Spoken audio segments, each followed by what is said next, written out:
નમસ્કાર વિદ્યાર્થી મિત્રો, લક્ષ્યમ એકેડેમીના યુટ્યુબ પ્લેટફોર્મ પર આપનું સ્વાગત છે. તમારી માટે મહત્વના અપડેટ લઈને આવી ગયા છીએ.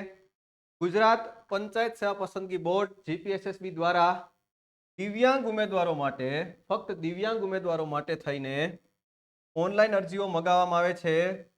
કઈ પોસ્ટ માટે? તો કે સંશોધન મદદનીશ માટે. બરાબર, સંશોધન મદદનીશ વર્ગ 3 ની કુલ જગ્યા 5 છે અને ફક્ત દિવ્યાંગ ઉમેદવારો માટે થઈને જ અરજીઓ મંગાવવામાં આવે છે મિત્રો.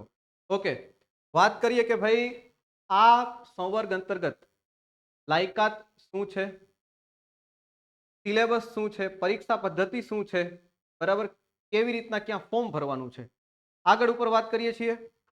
સૌપ્રથમ તો તમારે ઓજસની વેબસાઇટ જે છે ojas.gujarat.government.in ઉપરથી વેબસાઇટ ઉપર ફોર્મ ભરવાનું. તારીખ 15/4/2025 અને બપોરના 15 કલાકથી શરૂઆત થશે. ક્યાં સુધી? તો કે ભાઈ છેલ્લી તારીખ છે 15/5/2025 સુધી.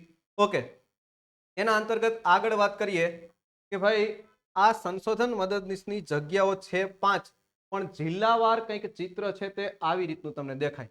ઓકે, અને બીજી વાત એ છે કે જિલ્લાવાર જગ્યા તમે જોવા જશો તો તેમાં તમને કેટેગરી પ્રમાણે જગ્યાઓ બતાવે છે. Category A, B, C, D અને E, આ રીતે તમને કેટેગરી પ્રમાણે જગ્યાઓ છે. એવી રીતના ટોટલ 5 જગ્યાઓ જે છે ને એ તમને બતાવે છે. ચાલો ત્યાર પછી વાત કરીએ ઉમેદવારો માટે. ઉમેદવારો માટે કોઈ પણ ઓનલાઈન અરજી કરતી વખતે પ્રમાણપત્ર અપલોડ કરવાના નથી, સિવાય કે ફોટો અને સિગ્નેચર. પછીની વાત કરીએ ભાઈ તમારી જે કેટેગરી છે દિવ્યાંગતા માટે, category A, B, C, D અને E, તેમાં જે ધારાધોરણ છે કે ભાઈ અંધત્વ અને ઓછી દ્રષ્ટિ હોય તો કેટેગરી A, B માટે બધિર અને ઓછું સાંભળનાર, આ પ્રમાણે તમારે જે લાગુ પડતું હોય તે કેટેગરીમાં અપ્લાય કરવાનું છે. વાત કરીએ શૈક્ષણિક લાયકાત અને વય મર્યાદાની, તો અહીંયા જીપીએસએસબી જે પરીક્ષા પદ્ધતિ, બરાબર, સિલેબસ અને શૈક્ષણિક લાયકાત છે તેમાં સંશોધન મદદનીશ માટે થઈને post graduate degree with second class with statistics or applied statistics or mathematical statistics or economics, बराबर, or applied economics or business economics or economics or mathematics as a principal subject. કહેવાનો મતલબ માત્ર એટલો છે કે તમે પોસ્ટ ગ્રેજ્યુએશન કરેલું હોવું જોઈએ, પીજી કરેલું હોવું જોઈએ વિથ સેકન્ડ ક્લાસ.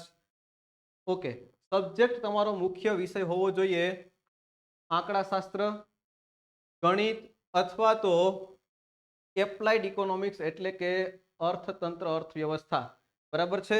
આ તમારો મુખ્ય વિષય હોવો જોઈએ જે માન્ય યુનિવર્સિટીમાં પાસ કરેલો હોવું જોઈએ. ઓકે, અથવા તો બીજો ઇક્વિવેલન્ટમાં second class degree with less than 55% marks with, વાત કરે છે applied statistics, mathematical statistics or economics, બરાબર. આ જ વાતો કરે છે. એપ્લાઇડ બેઝમાં આંકડાશાસ્ત્ર અને અર્થશાસ્ત્ર તે પણ ચાલે, બરોબર છે. આ તમારો મુખ્ય વિષય હોવો જોઈએ પીજી ની અંદર. ઓકે, બાકી બેઝિક કમ્પ્યુટરનું નોલેજ છે તે તો કે જરૂરી છે. આ વાત થઈ તમારી શૈક્ષણિક લાયકાતની. ઓકે, વય મર્યાદા છે ઓછામાં ઓછા 21 વર્ષ, વધુમાં વધુ 37 વર્ષ. ઓકે, ત્યાર પછી વાત કરીએ ભાઈ વય મર્યાદામાં છૂટછાટ આપવામાં આવે છે તો કે હા, ઉપલી વય મર્યાદામાં સામાન્ય કેટેગરીના દિવ્યાંગ ઉમેદવાર હોય અને પુરુષ ઉમેદવાર હોય તો 10 વર્ષ, મહત્તમ 45 વર્ષની મર્યાદામાં. સામાન્ય કેટેગરીના દિવ્યાંગ ઉમેદવાર હોય તો ભાઈ તો કે છૂટછાટ એને મળે છે 15 વર્ષની મેક્સિમમ, મહિલા ઉમેદવારોને 10+5 એ પ્રમાણે.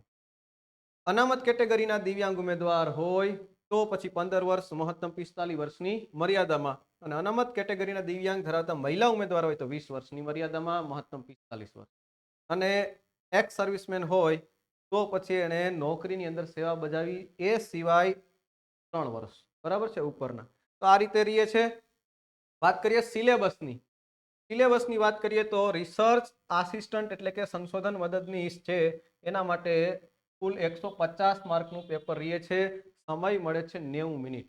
ઓકે, કઈ રીતે? તો કે ભાઈ જનરલ અવેરનેસ અને જનરલ નોલેજ છે તે 35 માર્કનું ગુજરાતીમાં પૂછાશે. ગુજરાતી ગ્રામર એટલે કે વ્યાકરણ 20 માર્કનું, અંગ્રેજી વ્યાકરણ 20 માર્કનું અને question addressing the requisite knowledge for the job and technical knowledge with regard to the educational qualification, કે તમે જે ડિગ્રી લીધી છે એના સંદર્ભમાં ટેકનિકલ બાબતો છે એના સંદર્ભમાં ફિલ્ડનું પૂછે છે 75 માર્ક. એમ કરીને ટોટલ 150 માર્ક 150 માર્ક છે.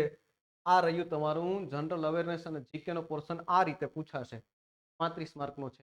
બીજી વાત કરીએ, પરીક્ષા OMR પદ્ધતિથી હશે, MCQ બેઝ હશે, નેગેટિવ માર્કિંગ હશે 0.25 માર્કનું, બરાબર છે. અને option A B C D અને E, બરાબર, આ રીતે ઓપ્શન હશે. આ રીતે 150 માર્કનું પેપર, 90 મિનિટ્સ.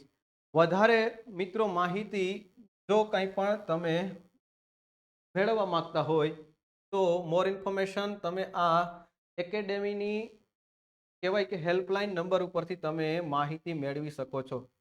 આટલું છે બસ આજ માટે. Thank you.